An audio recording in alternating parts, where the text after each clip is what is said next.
Now this is the world's first 52-inch 6K monitor, and in this video I will share a quick unboxing and my first impression. I will be releasing a full review of this monitor in the near future. And oh, by the way, I bought this monitor with my own money, so all opinions expressed in this video, as well as in my upcoming review, are completely my own. First things first, the packaging. And it's huge. I mean, for reference, it's almost the exact same size as my 75-inch TV in the living room, which is kind of ridiculous. That said, let's look what's inside. The first thing we're greeted by is a set of numbered compartments. In compartment number 2, we find all the display cables. We have a 1.8 meter HDMI 2.1 cable, a 1.8 meter DisplayPort 1.4 cable, a 1 meter 10 gigabit USB-A to USB-C cable, and finally we have the 2 meter 40 gigabit Thunderbolt 4 cable. And in addition to that, we have the usual documentation, and yes, not entirely surprising, this monitor draws a fair amount of power. And speaking of power, the power cable is placed separately in its own compartment. Moving on to compartment number 1, we find the base plate for the monitor stand. And it has a silver aluminum finish, even though the housing itself is actually made of plastic.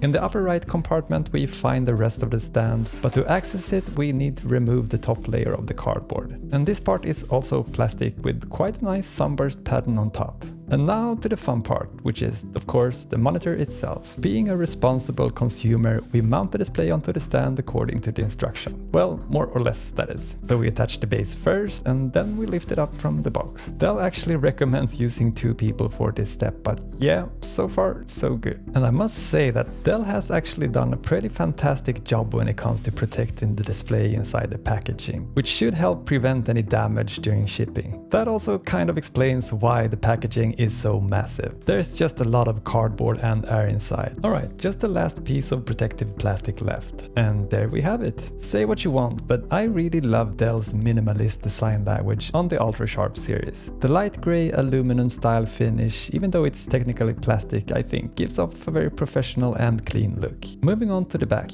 where we find all the ports. We have 2 HDMI 2.1 ports, 2 DisplayPort 1.4 ports, one 40 gigabit Thunderbolt 4 port with DisplayPort 1.4 old mode and up to 140 watts of power delivery. And then we have a whole bunch of 10 gigabit USB-C and USB-A ports. And we actually have 2 additional USB-C ports and 1 USB-A port accessible under the front of the monitor, which is actually really convenient. And then finally a 2.5 gigabit Ethernet port. And this is actually one of the main reasons I became interested in this monitor. It's not just a massive high resolution display, but also a fully fledged Thunderbolt 4 dock. Time to power this thing on. I'm connecting the monitor via Thunderbolt 4 to my MacBook Pro with an M2 Pro chip.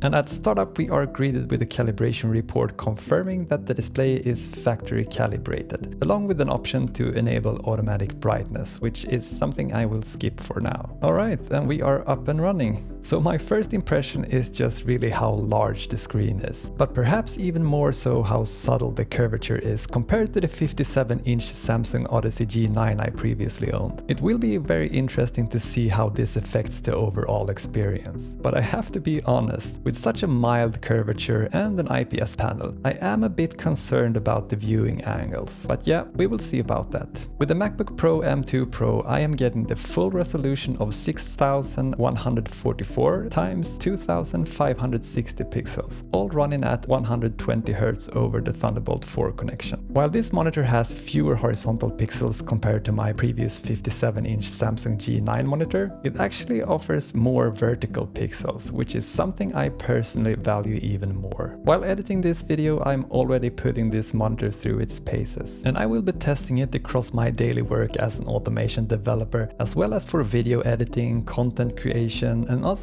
of course gaming. A full review with my long-term impressions will be coming in the near future. If you have any questions about the monitor that you would like me to answer, or if there's something specific you want me to cover or test in my full review, feel free to leave a comment below. And if you enjoyed this video, consider leaving a like for the algorithm, and don't forget to subscribe to the channel if you want to catch the full review when it drops.